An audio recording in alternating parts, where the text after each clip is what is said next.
বসো, চোখ খুলবা না। এবার চোখ খোল, নিচে তাকাও।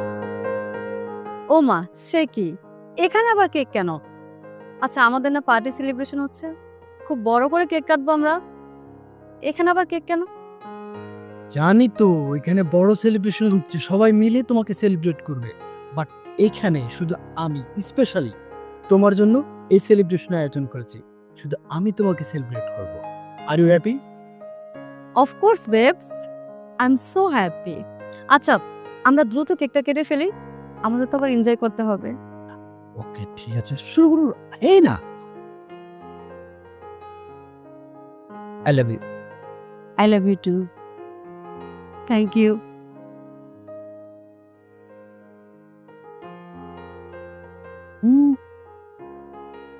Happy birthday to you. Happy birthday, dear wife. Lovely wife. আসো আসো।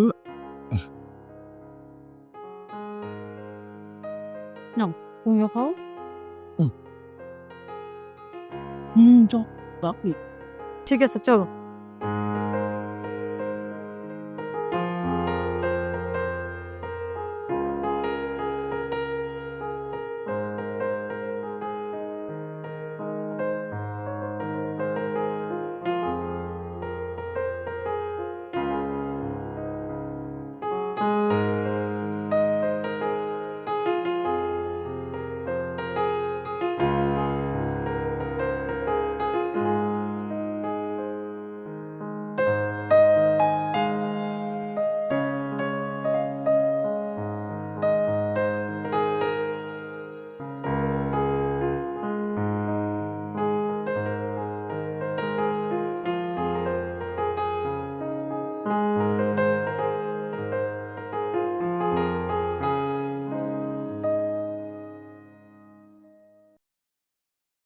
দোস্ত, আজকে আমার হেভি হয়ে গেছে। আমি না প্লিজ, তোর জন্য লাস্ট প্যাক প্লিজ। না দোস্ত, আমি আর খাবো না, অনেক বেশি খেয়ে ফেলছি। তুই যত না বলিস আমি শুনবো না, বুঝছিস? Last pack please please. দেখবি সেই এখন চাঙ্গা লাগবে। বলতিস দোস্ত, আমি আর খাবো না, প্লিজ আমাকে দিস না। আচ্ছা দোস্ত, আমি পরের বার দেখবো। হ্যাঁ, আচ্ছা by.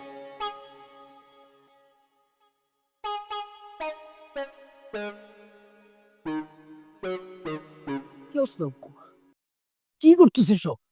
Say baby, are you okay? It's okay, I need take rest Hamim. Okay. আসলে আজকে তোমার উপর অনেক ধকল গেছি, আমি বুঝতে পারছি। মানে তুমি, মানে যে এতগুলো এতিম বাচ্চাদের খাওয়ানো, তাদের রান্না, আবার বাসার এত মেহমান, এত কিছু, সবকিছু তুমি মেনটেন করছো। মানে কি বলবো, thank you, thank you so much dear wife. তা একটু প্রেশার গেছে, বাট আমি অনেক এনজয় করেছি।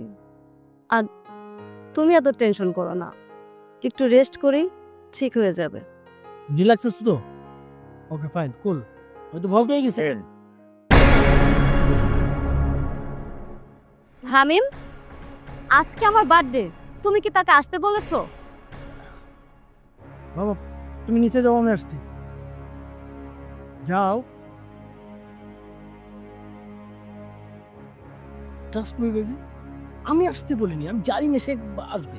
হুট করে এটা ডিসগাস্টিং। মানে হামিম, পরিবেশটাই নষ্ট করে দিয়েছে তোমার বাবা। আমার ফ্রেন্ড সার্কেল নিচে দাঁড়িয়ে আছে, আমরা তো একটু পর বের হব, তুমি বুঝতেই পারছো বিষয়টা। তুমি আমার উপরে ছেড়ে দাও, আমি তো আছি নাকি। চিল, আমি বাবাকে ম্যানেজ করতেছি, ও তাকে আমি বিদায় করে দিচ্ছি। তুমি এত টেনশন করতেছো কেন? আমি তো আছি, প্লিজ। আমি কি বলবো আমার ফ্রেন্ডগুলোর সামনে? বাবা, কিচ্ছু করতে হবে না, তারা টেরই পাবে না যে সে আসছে। এমন একটা লোক আসতে পারে, সে তো আমি নিজে মানে বুঝতে পারি না। যাই হোক, তুমি এইসব চিন্তা করো না, আমি দেখতেছি আমি কিভাবে বিদায় করতে হয়, সেটা আমার দায়িত্ব। ওকে, আচ্ছা ঠিক আছে, যা করো তাড়াতাড়ি করো তুমি। তুমি থাকো, আমি বেশ।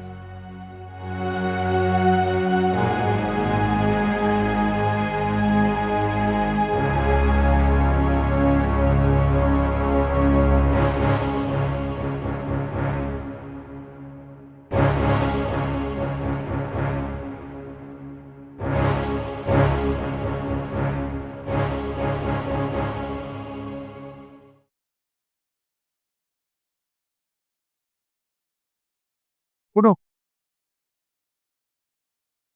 এখানে ফকিরের মতো বসে আছো কেন? কেন আসছো তুমি? হুম? আমরা একটু পরে ঘুরতে বের হব, এই মুহূর্তে তুমি হাজির।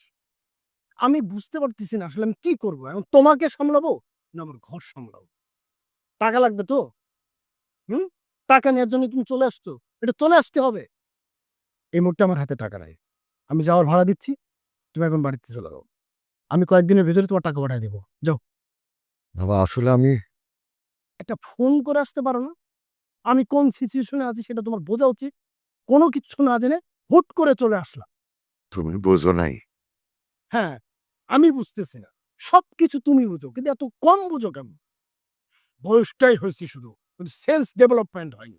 একটা পার্টির আয়োজন চলতেছে, হুট করে তার মাঝে তুমি চলে আসলা। আচ্ছা, একটা জিনিস বুঝো না যে তোমার ছেলে বড় হয়েছে, সে একটা স্ট্যাটাস মেনটেন করে, এর ভেতর হুট করে খাতের মতো করে চলে আসলো। বাপরে, আমার মাথা কাজ করে নাই। আমি আসলে একটা ভুল সময় এসে পড়ছি। আমি আইছি তোর একটা সংবাদ দিতে। যেটা বলতেছো এটা ফোনে বলতে পারতো না? তুই যদি ফোনটা না ধরস, সময় যদি না পাস, এর জন্য আমি নিজেই চলে আইছি। খবরটা দিয়ে চলে যাবো। হয়েছে? মানে এত কিছু পেছানোর দরকার নেই, ভনিতা কম কর বাবা, আমার টাইম নাই। যেটা বলবো সেটা বলো, জাস্ট সংবাদটা দাও। কি বলতে তোমার এত দূরে আসতে হয়েছে? আজ ভোরবেলা তোর মা মারা গেছে।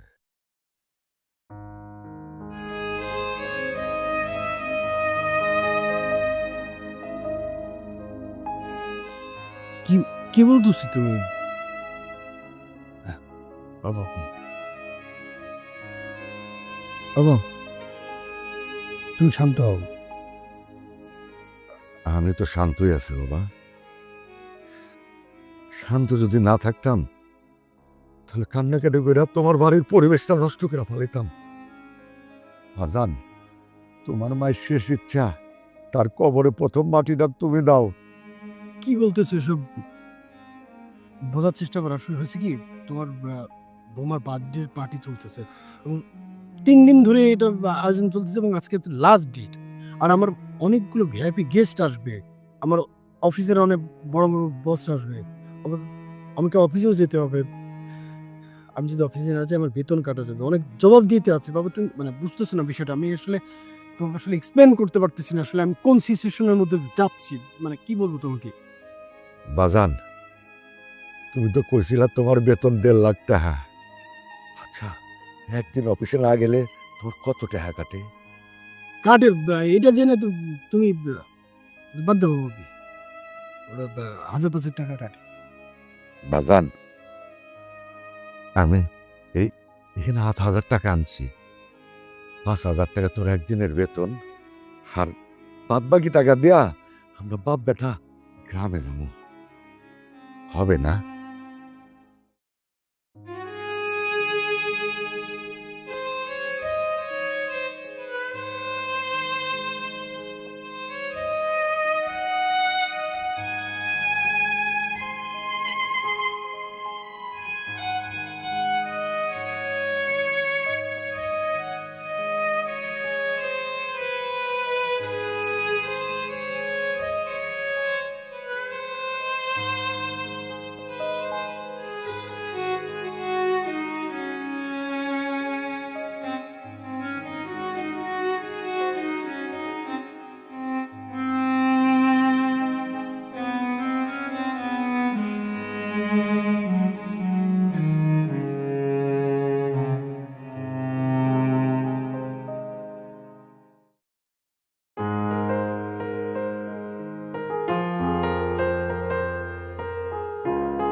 বাজান, তোমার সেই কথা মনে আছে?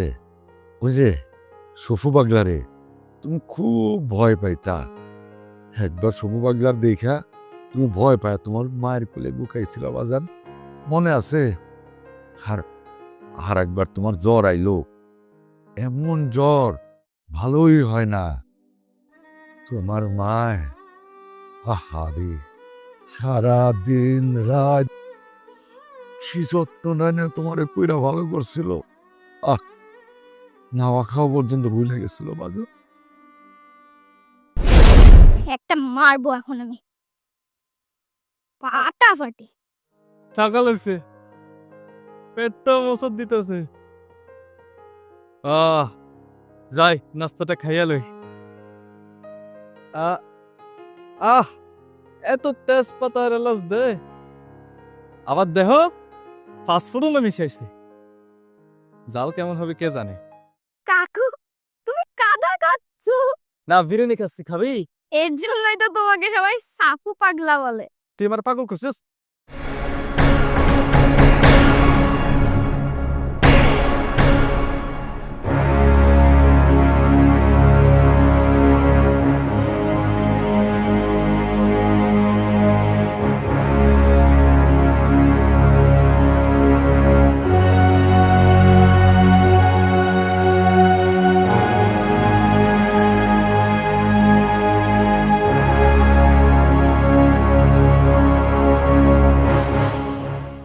আর সাপু পাগলা, আমি কাদা খাবো না, আমি কাদা খাবো না। শুনো বাবা, সাপু পাগলা তোমার কাদা খাওয়াইবো না, মা আছি না।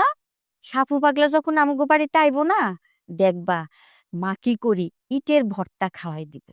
খায়ও না কাদা, খাইও না সাপু। এখন একটু ভাল লাগতেছে বাবা? ভালো লাগতেছে। তুমি সাপু পাগলার ইটের ভর্তা খাওয়াবা, ঠিক আছে? পেট ভইরা খাওয়াই দিম, দেখবা তুমি সুস্থ হয়ে যাইবা। এখন একটু ঘুমাও বাবা আমার লক্ষ্মী সোনা।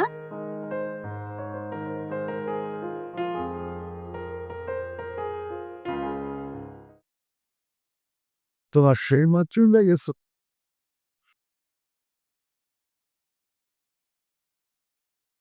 খাওয়াটা কত ভালো ছিল, তার ছেলেটা কত খারাপ, এখনো আসলো না। খালাটার কপালই খারাপ যে এরকম একটা কুলাঙ্গার ছেলে পেল। দেখছো এই ছেলেটার মা মারা গেছে, কেবল পলাঙ্কার ছেলে এখনো আসে নাই। নিজের মাকে একটা নজর দেখতে আসবো, আসে নাই এখনো।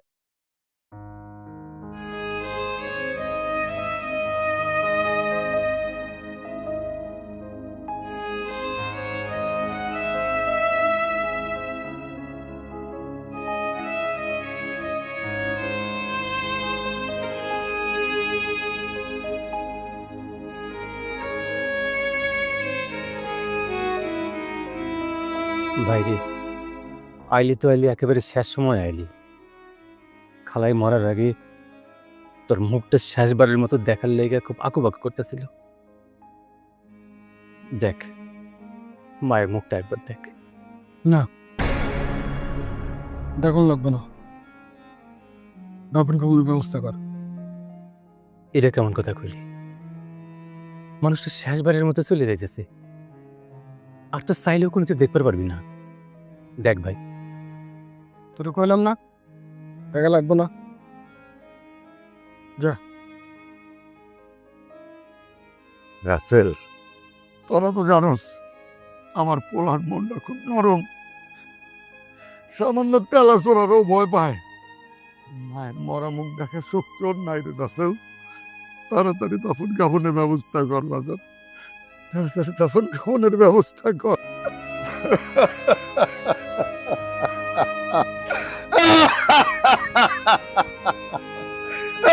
তুমি আমার একা বলা গেলা গা, আমার একা কার কাছে রেখে গেলা। ওই দাও, ওই দাও, তোমার পোলাইছে। তুমি দেখো, তুমি দেখতে চাইছিল না পোলাটা রে।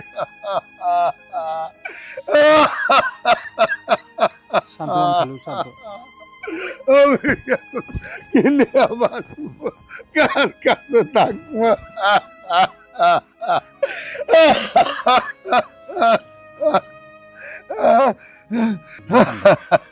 ওই দাও, ওই দাও, তোমার পোলাইছে। শান্ত হন খালু, শান্ত। তুমি আমার তুই কই গেলা, আমি এখন কি করবো?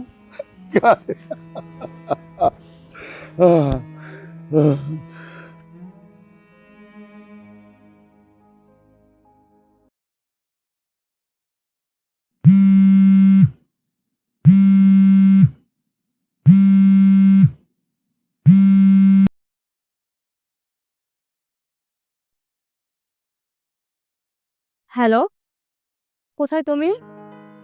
যেখানে আসছি সেখানে আছে। যেখানে আছো সেখানেই মানে? তুমি এখনো ওখানে কেন? কি করছো ওখানে? থাকতে ইচ্ছা করছে তাই আছি। সানিয়া কেমন আছে সেটা বলো। সানিয়া ভালো আছে। ঠিক আছে।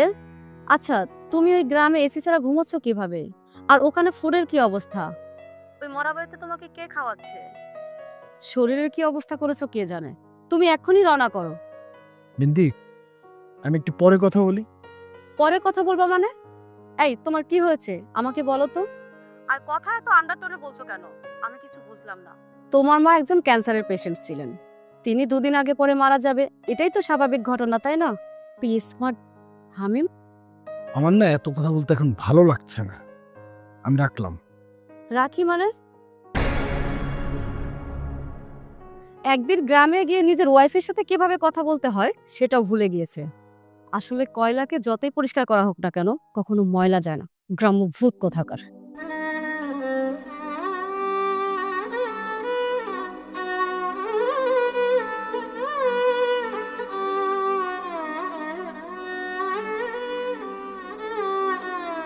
এটা রাখো বাজান।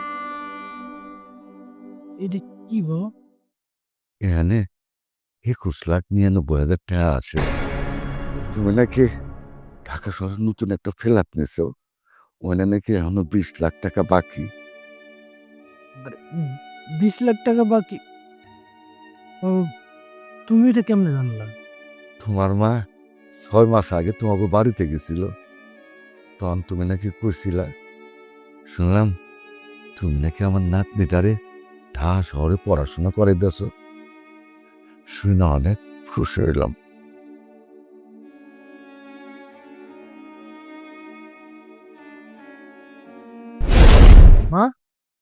বাবা, মাত্র অফিস থেকে আসলি? হ্যাঁ, আমি তো সেই সকালে আইছি, তোর আব্বাই রাইখা গেছে। আমি জানি, আমি সব শুনছি।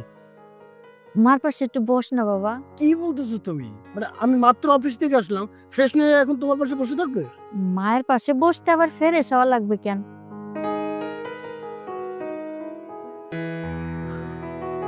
কিছু বলবা? কি আর কোমরে বাজান। তুমি কি বলবা? আমার কথা শুনলে তুমি পাগল হয়ে যাবে।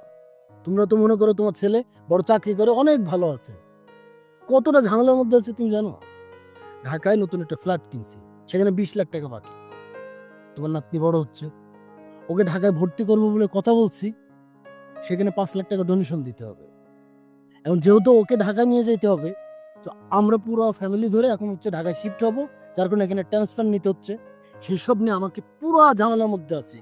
অফিসের সব কাজ এখন আমার গুছাইতে হচ্ছে, কারণ অফিসের বাইরে থেকে সেই নারায়ণগঞ্জ থেকে আমাকে ঢাকা যে অফিস করা তো সম্ভব না, বুঝছো? যার কারণে এখন সবকিছু চাপ আমার উপরে এসে পড়ছে। এগুলো তো তুমি আর বললে বুঝবা না। আমি মনে করতেছো আমি অনেক ভালো আছি, কিন্তু অনেক চাপ। আমার নিঃশ্বাস নেওয়ার মতো মনে করো যে সময় নাই। কোথাও যে যাবো, কাউরে 4 আনা পয়সা দিব, সেই সুযোগ আমার কাছে নাই এখন। খুব চাপে আছি মা। কোস কি বাজান? 20 লাখ টাকা? তাইলে তো বাজান তুই অনেক কষ্টের মধ্যে আসস। হ্যাঁ মা, মানে তোমার কি কইলাম, অনেক ঝামেলা, সেটা তুমি বুঝবে না। আইসা, তুই তাহলে গোসল করে নে। আমি যে রুমটাই থাকি, যেন বউ আমারে থাকতে দিছে, ওই না আহিস, তোর লগে কথা কমনি। আচ্ছা ঠিক আছে, দেখি আমি শেষ হয়ে গেল।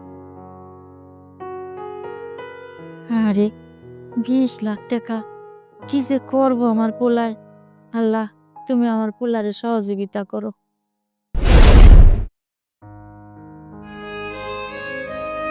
কি ভাবতেছো বাজান? না না, কিছুই ভাবতেছি না। আমি কি তারে বুঝাইতে পারি? মায়ের মন, তোমার মায় জানতো সে ক্যান্সারে আক্রান্ত, তাই বারবার তাগিদ দিতেছিল জমিটা বেচতে। শেষে জমিটা বেচাই ছাড়লো। বাজান 22 লাখ টাকাই কাটায় কাটায় আসিল। তোমার মায় আমারে 500 টাকা দিয়ে একটা খেলনা প্লেন কিনেছিল আর একটা গাড়ি কিনেছিল, এটার দাম 500 টাকা। খারাপ, আমি লইতেছি। খারাপ।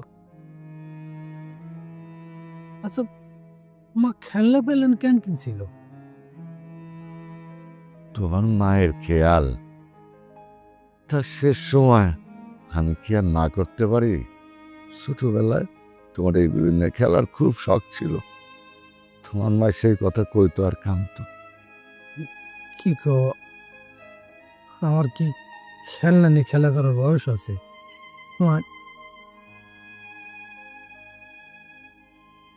তোমার মা জানতো তোমার মা ক্যান্সার আক্রান্ত, তাই শেষ সময় সে তার জমিটা বিক্রি করতে গেছিল, শেষে বিক্রি করাই ছাড়লো।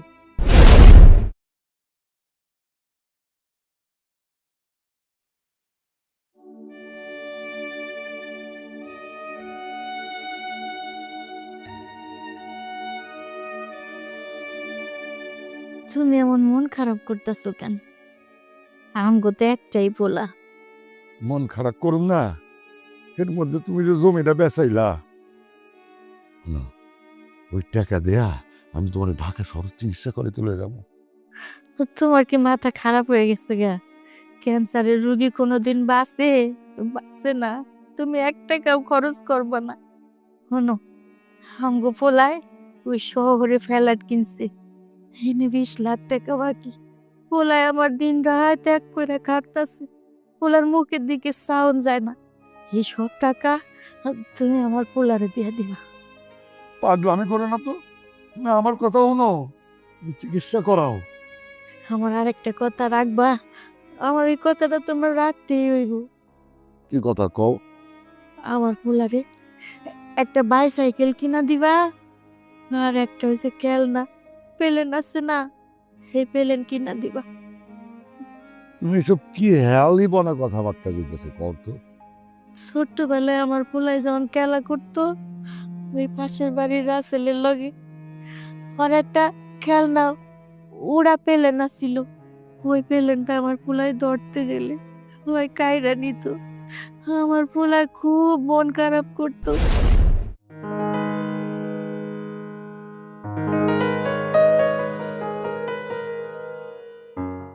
কি রে বাবা, দুপুর হয়ে গেছে, ভাত খাওয়ান লাগবো না? আমি ভাত খাবো না, আমার একটা প্লেন চাই। আমার যদি প্লেন কিনে দাও তাহলে ভাত খাবো, আর নাহলে খাবো না। হঠাৎ করে তোর প্লেন কিনতে মন চাইলো কেন বাবা? প্লেন দিয়া তুমি কি করবা? মা, আমি বড় হয়ে পাইলট হবো মা। জানো মা, রাসেল রাসেল আছে না, ওই রাসেলের একটা প্লেন আছে, ওই প্লেনটা উড়েও। আমার একটা প্লেন কিনে দিবা মা? ও মা, আমার একটা প্লেন কিনে দিবা? বাবা রে, তোরে কেমনে প্লেন কিনা দিম? আমগো সংসারই তো চলে না, তারপরও চেষ্টা করো। হ বাবা, দিমু, আয়। তাইলে আমি ভাত খাবো মা, চলো মা। হ বাজান, দিমু নে, আয়।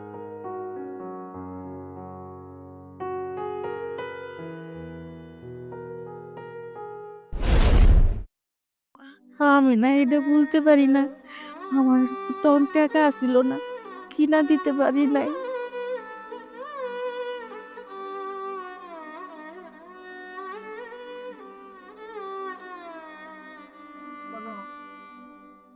এই, তুমি তো ঘুমাও তো, ঘুমাও।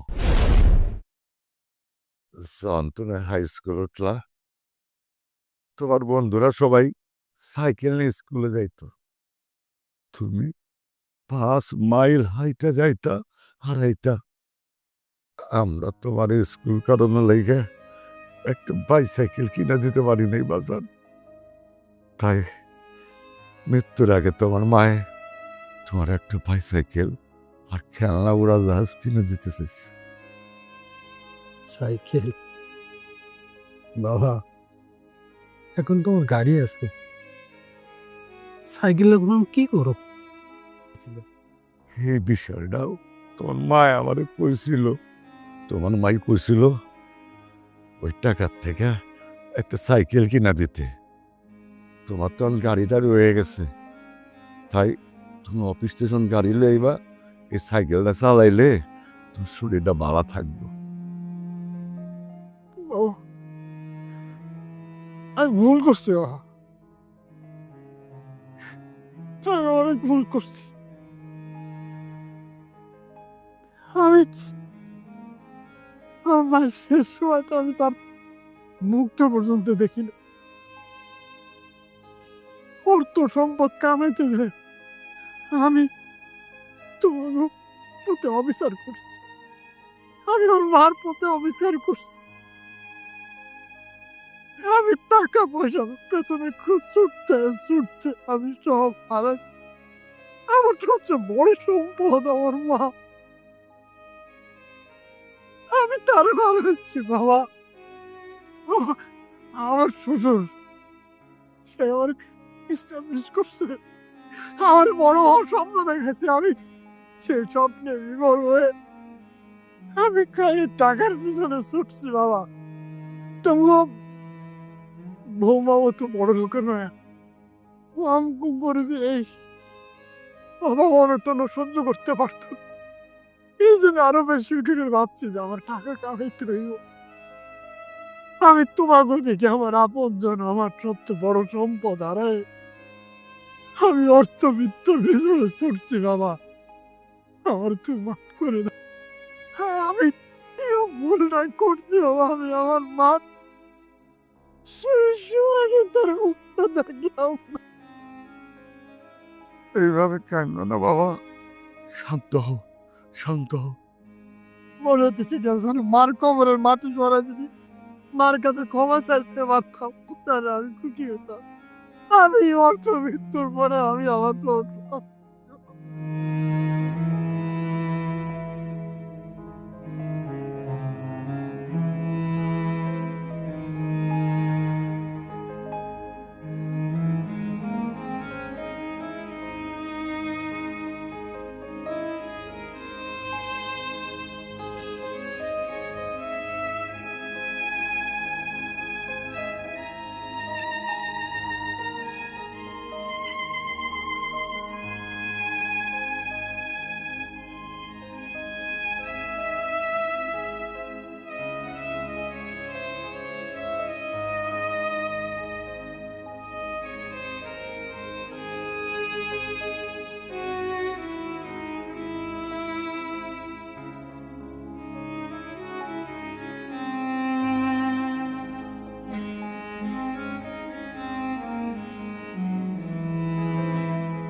এই তুই কি আমার সঙ্গে যাবি?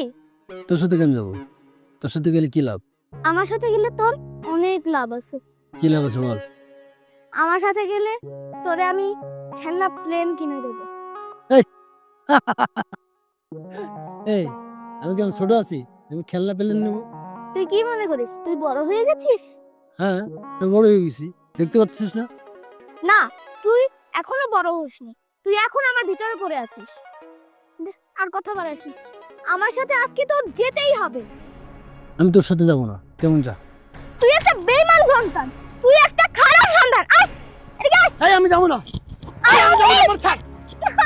এই ছাড়, এই যাবো না, যাবো না, আয়। না, না, আসবি না। না, যাবো না, আরে যাবো না।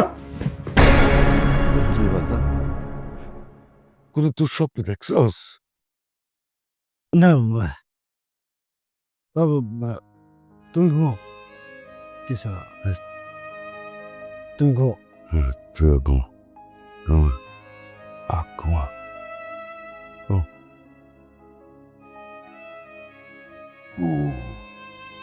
ঘুমাইয়া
তুমি বাবা বাবার কাছে আসছো?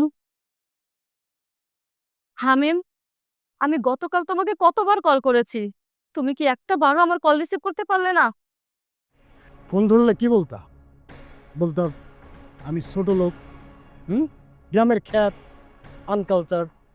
তোমার মতো এমন একটা মানুষ তুই আমি এই গ্রামে আমার মা মরা বাড়িতে আমি পড়ে আছি, এটাই তো বলতা? একটা পা ফোটা চাষার কাছে পড়ে আছি কেন? এইসব বলতো তো?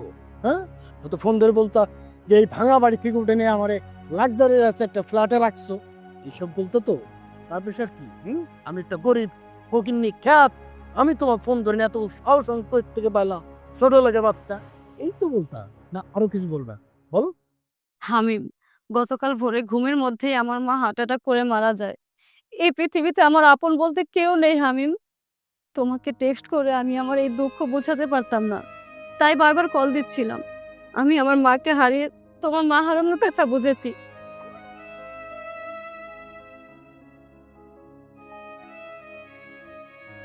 ওই ভাইয়ের সঙ্গে খাবো তো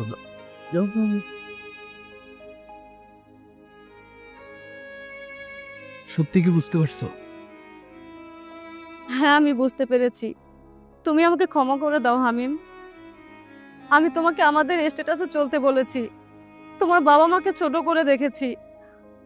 আসলে বাবা মা তো বাবা মাই, বাবা মা কোনো গরিব ধনী হয় না। তুমি আমাকে ক্ষমা করে দাও হামিম। তুমি আমাকে ক্ষমা না করলে আমি কোথায় যাব বলো? হয়েছে, এখন ওঠো, ওঠো।